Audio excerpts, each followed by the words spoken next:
hermanos, antes de mencionar el texto que en el cual vamos a estar meditando esta mañana, quiero contarles que cuando yo era un jovencito y servía en la iglesia, por mucho tiempo me veía a mí mismo como creyente, como que yo pertenecía a una minoría, ¿ya? Sabemos el concepto de la minoría, pero a veces, cuando joven, sentía que como creyente era una minoría ante un mundo grande que amenazaba con extinguir nuestra fe. Porque así fui enseñado en cierta manera en la congregación donde yo estaba, siempre con el miedo a que el mundo pueda invadirnos, y por muchos años en la iglesia donde yo estuve no veíamos conversiones de personas, más bien la experiencia triste que teníamos es que eran personas que se estaban apartando de Dios. Pero eso me hizo buscar en la palabra y reflexionar en la escritura, de entender que la palabra presenta a la iglesia no como una minoría que está ante un mundo que amenaza con extinguir a la iglesia, sino como la iglesia, como la que invade a este mundo y que está conquistando con el reino de Dios. El Señor dijo las siguientes palabras: yo edificaré mi iglesia y las puertas del Hades no prevalecerán contra ella. No dice que es la iglesia la que no prevalecerá contra el mundo, sino que el mundo o las puertas del Hades son las que no prevalecerán ante el ataque de la iglesia. Y entonces nosotros tenemos que vernos como iglesia ante este mundo, como dice la palabra, como nosotros los que estamos trayendo el mensaje del reino de Dios. Como dijo el Señor, el reino de Dios se ha acercado. Y es Dios quien viene a establecer su reino, a recuperar este reino que Adán perdió. Y es por eso que Dios nos llama a vivir una vida comprometida con la predicación del Evangelio, pero con una predicación del Evangelio valiente, sin temor, creyendo en la autoridad de Cristo que nos llama a predicar y en el poder del Evangelio. Pensando en eso, les invito a que abramos la palabra en Hechos de los Apóstoles, capítulo 24, versículo 29 al 31. Nuestro pastor Juan nos leyó el texto más extenso de Hechos. Nosotros vamos a centrarnos solamente en los versículos 29 al 31. Es solo un fragmento de esta gran oración que hace la iglesia cuando reciben a sus apóstoles. Dice así Hechos de los Apóstoles 4, 29 al 31, y si me permiten voy a estar leyendo en la Nueva Biblia de las Américas. Dice así: ahora, Señor, considera sus amenazas y permite que tus siervos hablen tu palabra con toda confianza, mientras extiendes tu mano para que se hagan curaciones, señales y prodigios mediante el nombre de tu santo siervo Jesús. Después que oraron, el lugar donde estaban reunidos tembló y todos fueron llenos del Espíritu Santo y hablaban la palabra de Dios con valor. ¿Ya? Como les decía, este es un extracto de esta oración que nuestro pastor nos leyó al comienzo de la reunión, pero vamos a ver en qué contexto se encuentran estas palabras. Resulta que el apóstol Pedro y Juan habían sido encarcelados por predicar el Evangelio. Dice la palabra que ellos fueron a la hora de la oración al sector del templo. En ese tiempo, mire, los creyentes eran principalmente judíos, y ellos no veían una separación con el pueblo de Israel, sino que ellos entendían que simplemente ellos reconocían al Mesías que Dios envió a su pueblo, y ellos continuaban con ciertas prácticas de los judíos, asistían a la sinagoga. Como vemos más adelante a Pablo, cada vez que llega a una ciudad, él asiste a la sinagoga y participa y comparte la palabra.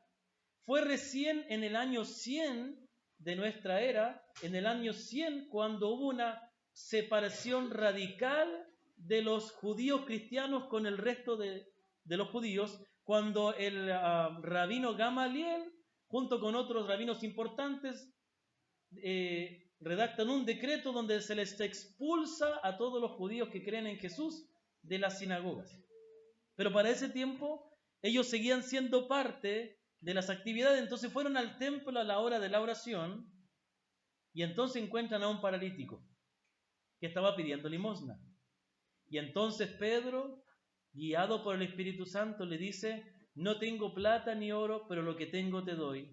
En el nombre de Jesús, levántate. Y es ahí donde ocurre un maravilloso milagro por el poder del nombre de Cristo, que este hombre cojo, no era paralítico, era cojo, comienza a andar, y este milagro causó un impacto de tal manera que la multitud de personas que estaba alrededor del templo rodean a Pedro y a Juan, y entonces Pedro comienza a explicar que el milagro no se efectuó por su poder, sino por el poder del nombre de Cristo, y comienza a predicar el Evangelio.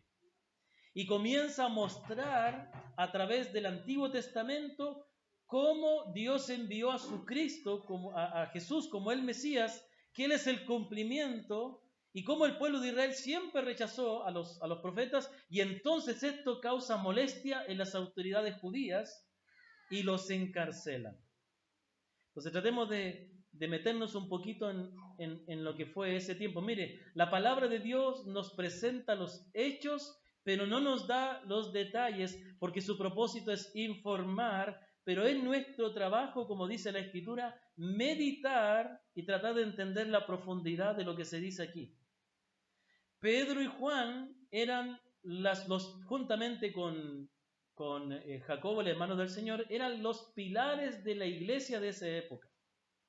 Pedro y Juan, entre todos los apóstoles, eran los que más influencia o más autoridad tenían en la iglesia de Jerusalén. Ahora pensemos en cómo se sentía la iglesia al ver a sus apóstoles, a sus líderes, tratados como criminales y echados en la cárcel.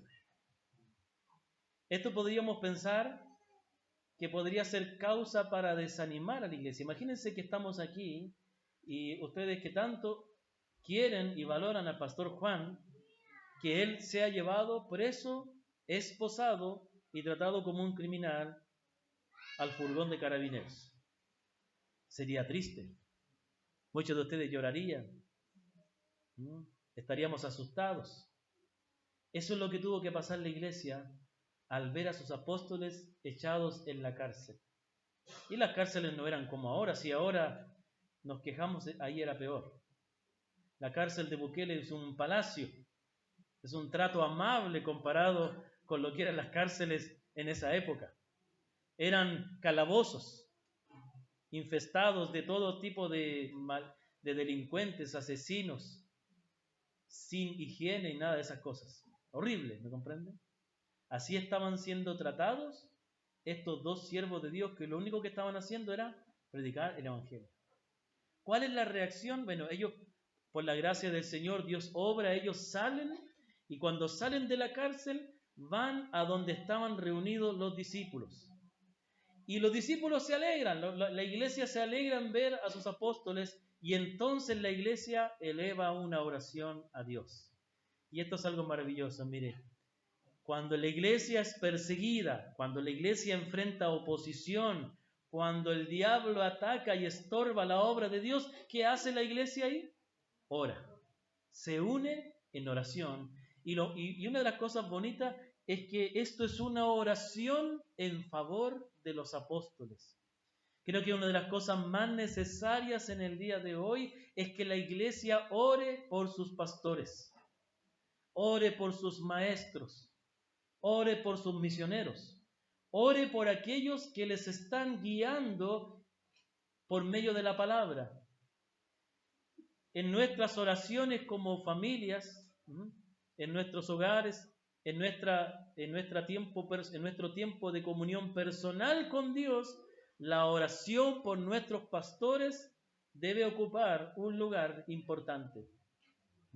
Muchas veces pensamos que solo es la labor de los pastores preocuparse de la iglesia, pero la iglesia manda a cuidar de sus pastores, que si con nosotros, porque si nosotros como iglesia cuidamos a nuestros pastores nos podrán cuidar bien a nosotros también. Y queremos que ellos nos cuiden bien, ¿no es cierto? Entonces aquí la iglesia ora por sus pastores.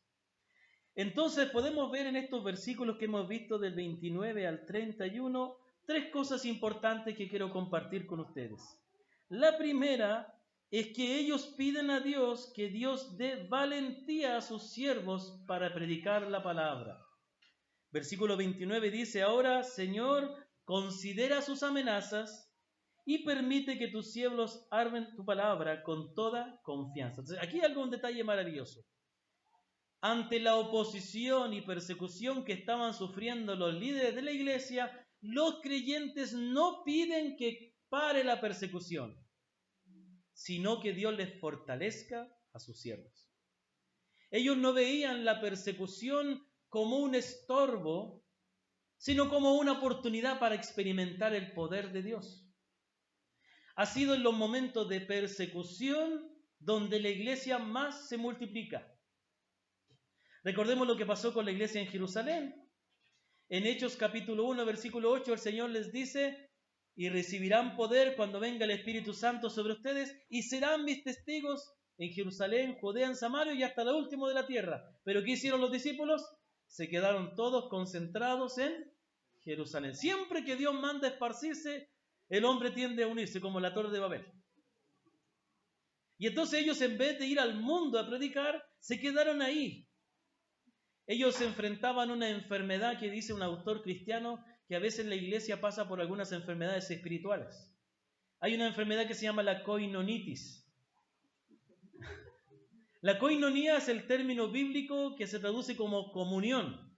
Y esta koinonía es que ellos estaban muy contentos de la comunión y el compañerismo que tenían, que no había lugar para llevar esa bendición a otros lugares.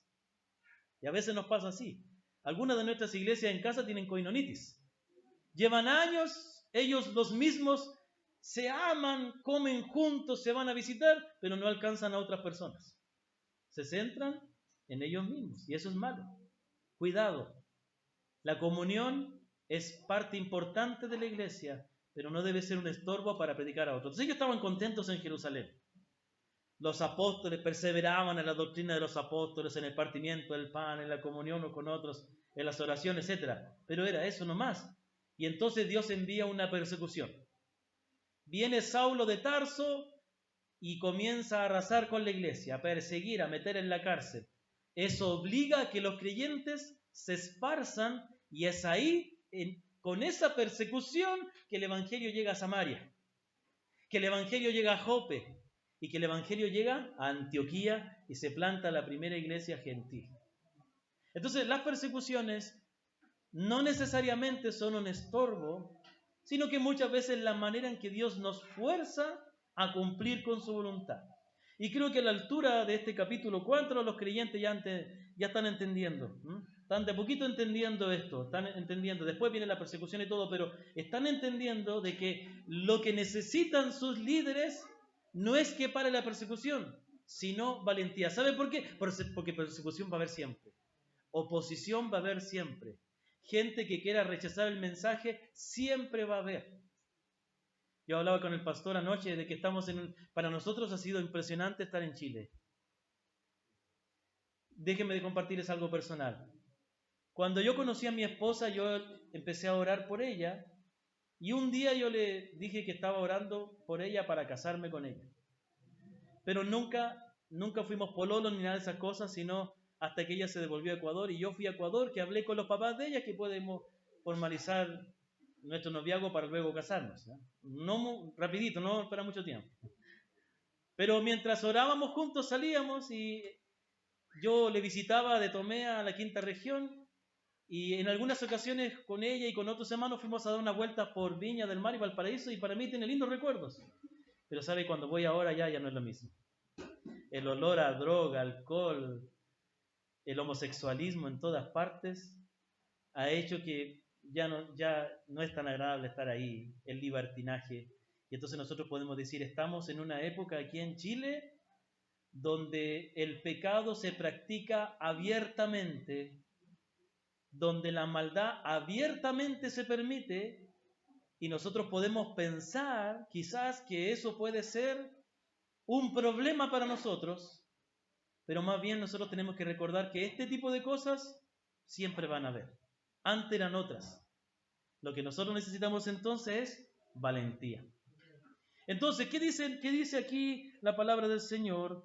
Considera sus amenazas, toma en cuenta cómo nuestros líderes espirituales, nuestros pastores, nuestros apóstoles están siendo amenazados y entonces obra, permite que tus siervos hablen tu palabra con toda confianza. La Reina Valera dice con denuedo, ¿no es cierto? Esa palabra denuedo aquí se tradujo con toda confianza, viene de una palabra griega que quiere expresar que ellos prediquen tu palabra sin restricción, sin que ellos se sientan restringidos a predicarla.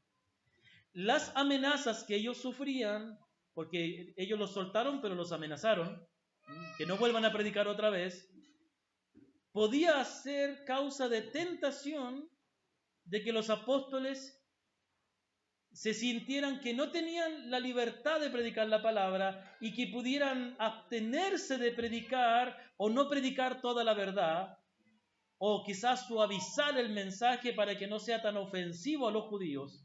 Y entonces los creyentes dicen, no, Señor, obra para que tus siervos abren tu palabra con toda confianza, con toda valentía o con toda franqueza. Entonces, mire, detengámonos aquí, hermanos. Cuando nosotros vemos que estamos rodeados de ideologías, y no hablemos de los Terian, que es otra cosa terrible que está ocurriendo, que realmente la sociedad está cada vez más falta de entendimiento, por decir una palabra suave, ¿no? Podemos nosotros pensar que esto se está arraigando tanto en la cultura. Nosotros tenemos una hermana muy querida que en su tiempo ella fue una misionera dedicada a trabajar con los niños.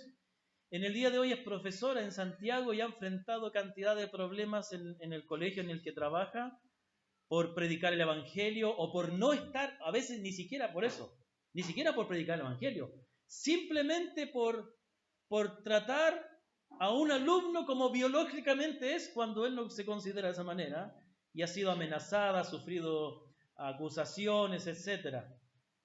Entonces, esto puede ser una causa de que nosotros seamos tentados a querer modificar el mensaje o suavizar el Evangelio para que sea más aceptable a la sociedad. Y eso es lo que muchas veces las iglesias hacen. Eso es lo que muchos predicadores hacen. Dejan de hablar del pecado como tal y comienzan a presentar un mensaje, presentando un mensaje motivacional, a infiltrar por ahí el Evangelio, ¿no? A meter el Evangelio de forma subliminal, pero eso es hacer la obra de Dios a la manera del hombre y no con el poder de Dios. Entonces, amados hermanos y amada iglesia aquí en San Fernando, necesitamos pedirle al Señor que nos dé valentía para predicar la verdad sin temor, estando dispuestos a aceptar las consecuencias que puedan haber. Y eso es lo que a veces no queremos. El apóstol Pablo le dice a Timoteo, sufre penalidades como buen siervo de Cristo. Está diciendo, mira, ¿sabes qué? Soporta los sufrimientos. A veces por no querer ser rechazados, a veces por no querer pasar malos ratos, no predicamos el Evangelio. La palabra dice no. El apóstol Pablo dice a Timoteo, porque Dios no nos ha dado espíritu de cobardía, sino de poder, de amor y de dominio propio. Entonces, al igual que la iglesia en Jerusalén, nosotros tenemos que orar por nuestros pastores y por nosotros, que Dios nos dé valentía, que Dios nos dé poder, que Dios obre en nuestro corazón para que prediquemos el Evangelio sin restringir el mensaje, sin suavizarlo, que prediquemos la verdad, porque es la verdad la que salvará a las personas. Lo que salva a la gente no es la mentira, es la verdad. Y aunque la verdad duela, será lo que le salvará. Así como el médico tiene que presentar al paciente el diagnóstico, aunque sea duro el diagnóstico de la enfermedad, para poder seguir un tratamiento, El creyente debe presentar el diagnóstico del pecado y presentar la única cura de la salvación, aunque eso sea ofensivo, porque es lo único que le puede salvar a las personas. Una de las cosas que tenemos que meditar mucho los que somos de iglesias reformadas, de sana doctrina, es que no debemos perder la misión que tenemos.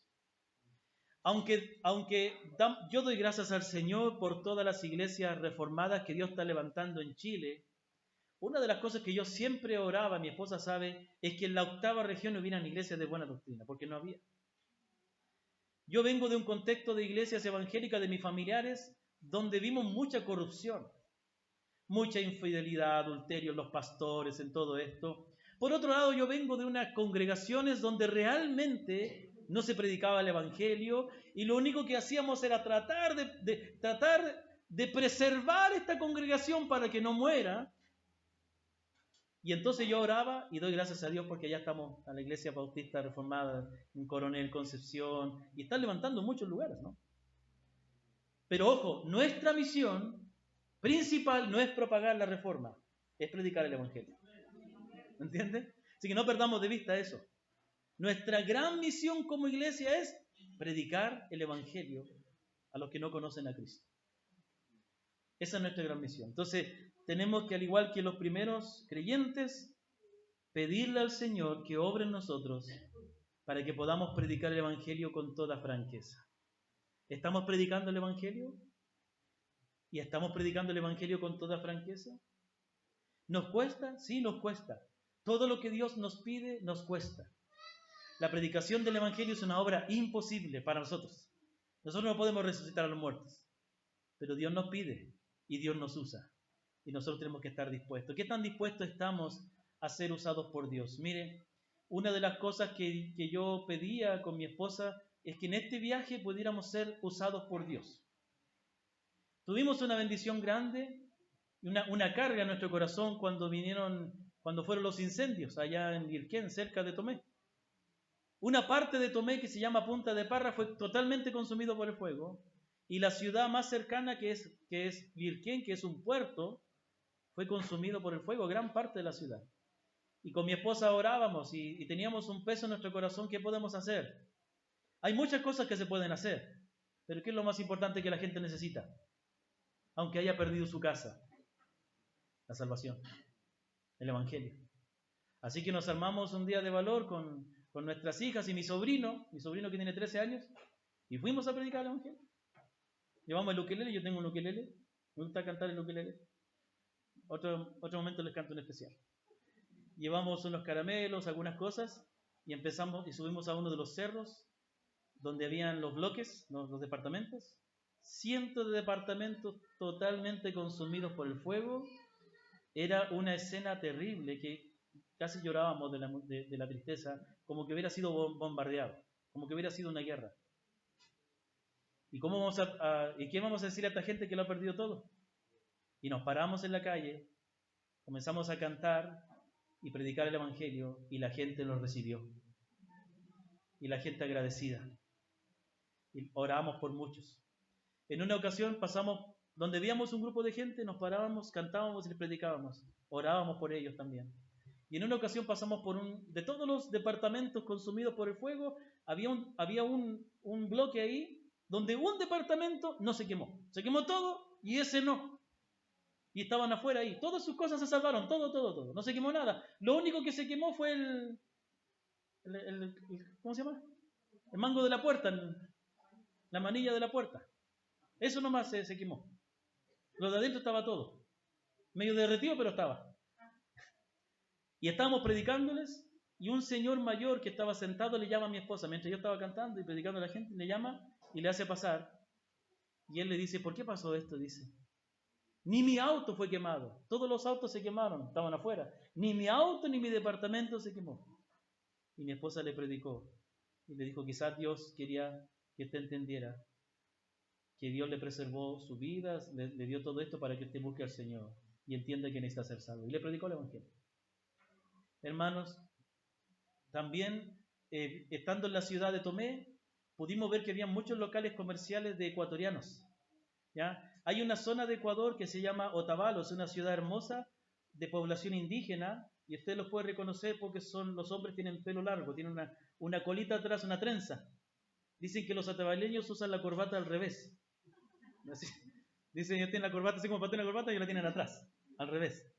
Y entonces nos acercábamos a ellos, les saludábamos, nos identificábamos, ahí mi esposa como ecuatoriana, vivimos en Ambato, etc. Y a un local le predicamos el evangelio a una parejita. Y nos fuimos.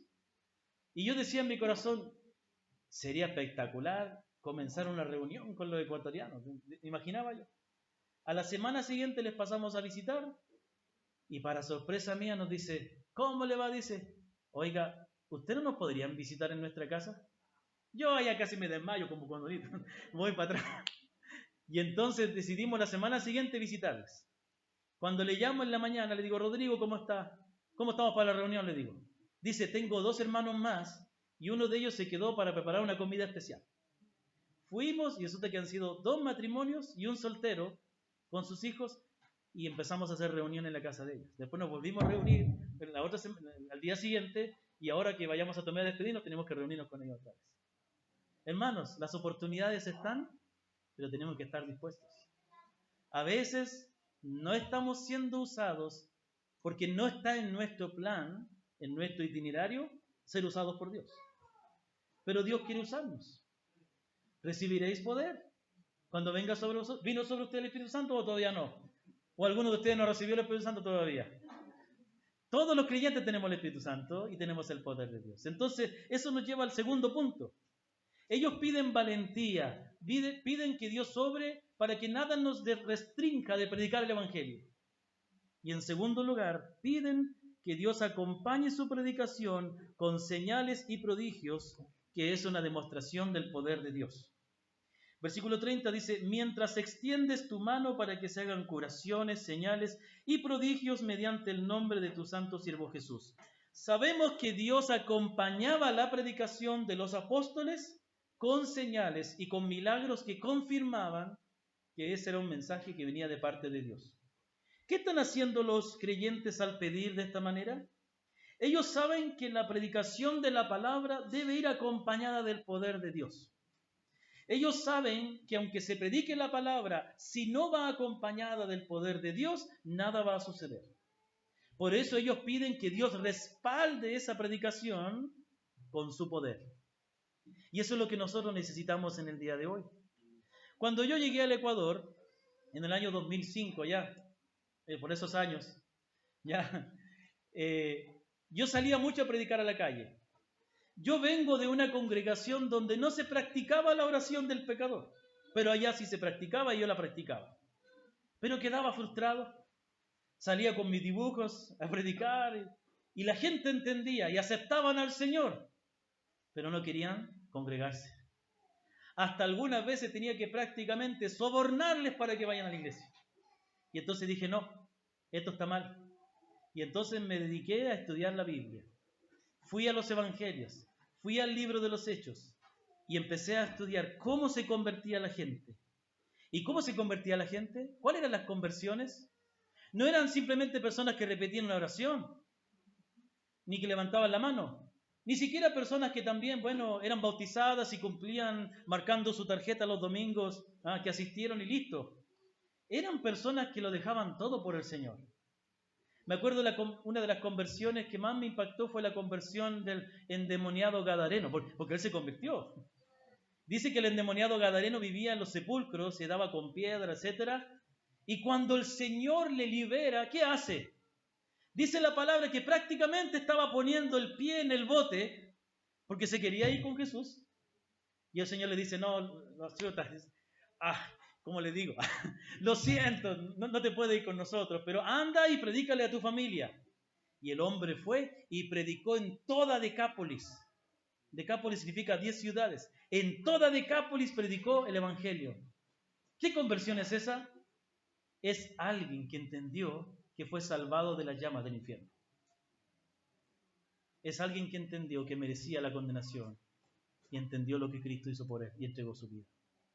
Yo comencé a ver al carcelero de Filipos, comencé a ver que trajo toda su casa y se convirtió al Señor.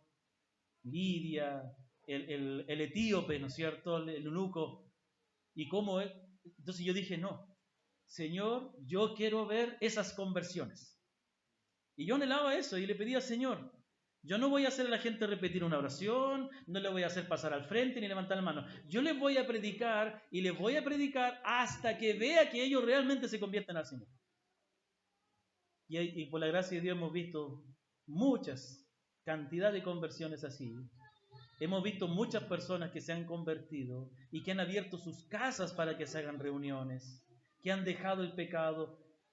¿Por qué? Porque la palabra de Dios, la predicación del Evangelio debe ir acompañada del poder de Dios. Eso es lo que dicen los creyentes aquí. Quieren que Dios acompañe con prodigios, con señales. Una de las maneras en que Dios acompaña la predicación del Evangelio es convirtiendo a las personas. Quizás a lo mejor lo que necesitamos nosotros no es tanta sanidad ni milagros. Lo que necesitamos es que cuando compartamos el Evangelio, la gente verdaderamente se arrepienta y la gente verdaderamente siga a Cristo con todo su corazón. Que dejen sus redes y sigan a Cristo. Que dejen la mesa del banco y sigan a Cristo. Que dejen a su padre en la barca y sigan a Cristo. Pero en el día de hoy necesitamos ver eso. Porque ¿qué conversiones vemos hoy día? Vemos personas que dicen creer en el Señor, que dicen convertirse, pero siempre están ahí. ¿Y por qué no se puede bailar? ¿Y por qué no se? ¿Dónde dice la Biblia que no se puede tomar? ¿Dónde dice la Biblia que no se puede hacer esto? Están toda la vida preguntándose qué cosa pueden hacer en vez de entregar sus vidas a Cristo. El creyente no se pregunta. El creyente dice, yo quiero seguir a Cristo. Yo quiero seguirle, quiero servirle, quiero ser usado por Él. Entonces, amada iglesia, San Fernando, la sexta región, necesita ver creyentes con el poder del Espíritu Santo, predicando el Evangelio, y debemos anhelar como iglesia, debemos pedirle al Señor, debemos esperar ver conversiones de personas. Personas que dejen el pecado y sigan a Cristo. Hombres que se arrepientan de su pecado, que confíen en Cristo y comiencen a vivir bien sus matrimonios, comiencen a enseñar a sus hijos la palabra, comiencen a amar verdaderamente a sus esposas. Que realmente haya un cambio, que haya una transformación. ¿Es capaz Dios de hacerlo? Eso es lo que Dios hace. De modo que si alguno está en Cristo, nueva criatura es. Las cosas viejas pasaron y aquí todas son hechas nuevas. Esas son las conversiones de la Biblia. Y entonces nosotros debemos anhelar ver el poder de Dios. La pregunta es, ¿está nuestra predicación del Evangelio acompañada del poder de Dios? ¿Estamos buscando, estamos orando para que Dios use nuestra iglesia para la salvación de personas? La mayor cantidad de crecimiento que hay en las iglesias reformadas y de buena doctrina es un crecimiento por traspaso de membresía más que de conversión. Yo estoy a cargo de una red de iglesias de Perú, Ecuador y Bolivia de convicciones reformadas, y una tristeza muy grande fue ver el año pasado que el reporte de las iglesias es que iglesias que han crecido a números grandes reportaron muy pocas conversiones. Eso me enseña que la mayoría de las iglesias de buena doctrina están creciendo por personas que están buscando iglesias, creyentes de buena doctrina. Excelente, está bien. Queremos que los creyentes tengan iglesias de buena doctrina. Pero muy pocas iglesias están creciendo por alcanzar personas nuevas. Parece que Dios está usando a otros para convertirles y a nosotros para adoctrinarles. Yo quiero que Dios también nos use para convertir. ¿Me comprende? ¿Y cuál es la respuesta de Dios? Entonces, versículo 31 llegamos a la culminación de este texto y dice, después que oraron, el lugar donde estaban reunidos tembló y todos fueron llenos del Espíritu Santo y se revolcaban en el piso. ¿Dice eso el texto? Me acuerdo que una vez tenía una vecina que iba a una iglesia media rara y decía, dice hermano, ayer me llenó el Espíritu Santo y me daba de cabezazos contra el parlante. ¿Cómo le habrá quedado la cabeza, no? Capaz que ya tenía mala la cabeza. Bueno, Aquí dice que todos fueron llenos del Espíritu Santo y hablaban la palabra de Dios con valor. Entonces, hermanos, déjenme hacer una pregunta. ¿Dios responde la oración de ellos? Sí, pero no le responde como ellos pidieron, ¿sabe usted? Hay un detalle ahí. ¿Por quiénes están orando la iglesia? Por sus apóstoles. Que los apóstoles tengan valentía. Que los apóstoles tengan el poder de Dios. ¿Pero cuál es la respuesta de Dios? Dios responde, pero responde más de lo que ellos pidieron. Dios le da a toda la iglesia el poder. Dios le da a toda la iglesia la valentía. Dice, y todos fueron llenos del Espíritu Santo. La llenura del Espíritu Santo es una doctrina que a veces no se entiende o no se enseña bien. Cuando la Biblia menciona personas llenas del Espíritu Santo, ¿qué hicieron esas personas? ¿Se ha puesto a pensar? Muchas veces nuestros hermanos carismáticos hablan de la llenura del Espíritu y bueno, hablan de profecías, de milagros y de cosas raras. Pero, ¿qué dice la Biblia? Hechos capítulo 2. Y vino el Espíritu Santo como lenguas de fuego y todos fueron llenos del Espíritu Santo y hablaban las maravillas de Dios en otros idiomas, en lenguas, ¿no? Pero dice que hablaban. Dice que cuando eligieron a los diáconos, eligieron a Felipe, a Esteban, varones llenos del Espíritu. ¿Y qué hacían los varones llenos del Espíritu? ¿Qué es lo que hace alguien cuando está lleno del Espíritu? Habla la palabra con poder, con valor, con convicción. Entonces, la llenura del Espíritu Santo es la capacidad del Espíritu Santo que nos obra en nosotros para capacitarnos, para darnos el poder de predicar el Evangelio, de predicar la palabra. Entonces, qué maravilloso que estos creyentes oran por sus líderes, por sus apóstoles, pero Dios le da a todos, a toda la iglesia. Y esto es algo maravilloso, queridos hermanos. ¿Qué vemos con ello? Vemos algunas cosas importantes. El hecho de que ellos pidieran en plena persecución, en plena oposición, pidieran valentía para predicar, es que ellos estaban más preocupados por la predicación del Evangelio que por su bienestar. Y aquí viene el punto, hermanos. No estamos, hermanos queridos, en esta tierra para vivir una vida cómoda y holgada en la fe. Estamos aquí para dar nuestra vida por el Evangelio. Vemos en la Biblia creyentes que llenos del Espíritu Santo y llenos de amor por Cristo, por su palabra, por su verdad, entregaban sus vidas para predicar el Evangelio. ¿Se acuerda cuando ocurrió la primera persecución? ¿Qué dice la Biblia? Y los que fueron esparcidos iban predicando el Evangelio por donde quiera que iban. ¿Pero se ha puesto a meditar en esa frase? Y los que fueron esparcidos, eso nos da como que, muy bien, fuimos esparcidos, vamos a predicar el Evangelio. Hermanos, significa que de un día para otro, por causa de la persecución que hubo después de la muerte de Esteban, de un rato para otro tuvieron que tomar una decisión de dejar sus casas, dejar sus trabajos, dejar su familia y huir. Huir hacia dónde no sabemos. ¿Es fácil eso? Imagínate que le dijeran que hoy tienes que dejar tu trabajo, tienes que dejar tu casa que has trabajado tantos años por ella y huir, porque si no huyes te van a matar, te van a meter en la cárcel por ser cristiano. Van a matar a tu mamá, a hermanas aquí, hermanos de 60, 70, hermanos en la fe de 80 años, no importa. A usted de 80 años con sus enfermedades le van a meter en la cárcel y le van a azotar por ser cristiano. A sus niños los van a meter en la cárcel. ¿Quieres que tus niños de 6, 7 años te vean?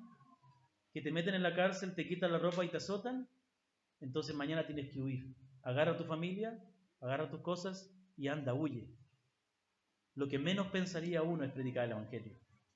Y los creyentes, teniendo que dejar sus cosas, teniendo que dejar sus casas, teniendo que dejar todo y huir, iban predicando el Evangelio donde quiera que iban. No entiendo. Eso no es normal. ¿No? ¿Quién hace eso? El Señor. ¿Quién puede hacer eso? El que ama a Cristo.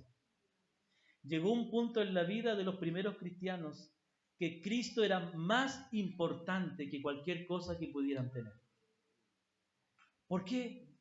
Porque estamos hablando de Cristo, el Hijo de Dios, el que nos salvó del infierno, de la condenación, el que entregó su vida, el que fue desnudado públicamente y humillado y vituperiado para pagar el pecado que nosotros merecíamos pagar. Por todas nuestras maldades, nuestra infidelidad, nuestra inmoralidad, nuestros malos pensamientos, nuestros robos, nuestro engaño, nuestro adulterio, toda esa suciedad de cosas que impregnaban nuestra vida, Él fue tratado, Él fue inculpado, Él fue tratado como ese mismo pecado. ¿No se merece que lo demos todo por Él? ¿Hay algo más importante? ¿Hay alguien más importante que Él? Cuidado, porque la vida cristiana en el día de hoy se ha reducido, la vida de los cristianos en el día de hoy se ha reducido a vivir una vida tranquila. Ya dejé el pecado, dejé las cosas malas que hacía, ahora vivo una vida tranquila, no le hago mal a nadie y cumplo con ir los domingos a la iglesia. Bien vestidito, arregladito y listo. Estoy tranquilo, no le hago mal a nadie. No, esa no es la vida cristiana. La vida cristiana es una vida arriesgada. El apóstol Pablo, cuando estuvo en la cárcel, uno pensaría que porque Pablo estaba en la cárcel, la iglesia se desanimaría. Mire lo que dijo el apóstol Pablo en Filipenses 1, 12 al 14. Quiero que sepan, hermanos, que las circunstancias en que me he visto han redundado en un mayor progreso del Evangelio. De tal manera que mis prisiones por la causa de Cristo se han hecho notorias en toda la guardia pretoriana y en todos los demás. Y la mayoría de los hermanos, confiando en el Señor, por causa de mis prisiones, tienen mucho más valor para hablar la palabra de Dios sin temor. Es decir, que Pablo vivió una vida tan arriesgada que lo que él padecía motivaba a la iglesia para predicar sin valor. Y aquí tenemos a una iglesia que tenía a sus apóstoles encarcelados, que luego que ellos salen, ellos son motivados a pedirle a Dios valor para seguir predicando el Evangelio. La pregunta es, ¿cómo somos? ¿Cuál es nuestra vida cristiana? ¿Cómo somos como discípulos de Cristo? ¿Somos simplemente creyentes que hacemos lo correcto y vivimos una vida ordenada y nos va bien y todo? Es excelente, no está mal, no digo que sufra a propósito, no digo sea masoquista, ya pase hambre, no vaya a trabajar. No, pero la pregunta es, ¿pero estamos siendo usados por Dios? Pero para ser usado por Dios hay que estar dispuesto a ser arriesgado por Dios. Si Pedro no caminaba sobre el agua, nunca hubiera visto el poder de Dios. Hay que tirarse al agua para ver el poder de Dios. Hay que salir a predicar. Hay que hablar el Evangelio a otros. Déjeme decirle algo que me causa mucha tristeza. He visto esto en Ecuador y en Chile. He visto muchos creyentes y también pastores que tienen hijos que se están apartando de la fe. Un matrimonio conocido mío me contaba cómo su hijo, cuando entró a la universidad, habló con ellos de la decisión de no congregarse más y no creer la palabra, y ellos estaban contentos, porque siempre les hemos enseñado a nuestro hijo a no ser hipócrita. Estaban contentos, estaban tranquilos, porque su hijo fue honesto con ellos. Sí, que con toda su honestidad se va a ir al infierno. No, hermano, no pensemos así. No nos cansemos, no pensemos como el mundo, hermanos. No criemos a nuestros hijos como el mundo. Nuestros hijos necesitan amar a Dios. Yo tengo 2 hijas, ya la van a conocer, la conocen. Y ya saben, ¿no? Son creyentes las dos han confesado su fe, las dos han entendido que se han arrepentido y han creído en Cristo, se han bautizado, pero yo no canso de decirles que ellas deben amar a Dios. Puede que sean creyentes, puede que digan que son creyentes, pueden que se hayan bautizado, pero yo quiero que ellas amen a Dios. Yo quiero que ellas entreguen su vida por Cristo. Oren por nosotros, no es fácil. Hay muchos pastores, muchos misioneros cuyos hijos se han apartado de la fe. Muchos pastores tienen hijos homosexuales. El diablo ataca. No estamos aquí para vivir una vida tranquila. Estamos aquí para contender por la fe. Entonces, este texto, esta oración maravillosa nos enseña algo. De la abundancia del corazón habla la boca, ¿no es cierto? Pero yo os digo, de la abundancia de tu corazón habla tu oración. Lo que oramos, las cosas por las cuales oramos, demuestra aquello que es importante. Esta oración me muestra que lo más importante para los creyentes era cumplir con la predicación del Evangelio. Era cumplir con que el nombre de Cristo fuera proclamado. Amada iglesia, ustedes están aquí en San Fernando y en esta provincia, en esta sexta región, para dar a conocer el nombre de Cristo. El mundo no sabe lo que es la salvación. El mundo tampoco sabe lo que es el verdadero amor, porque el verdadero amor se encuentra en Cristo.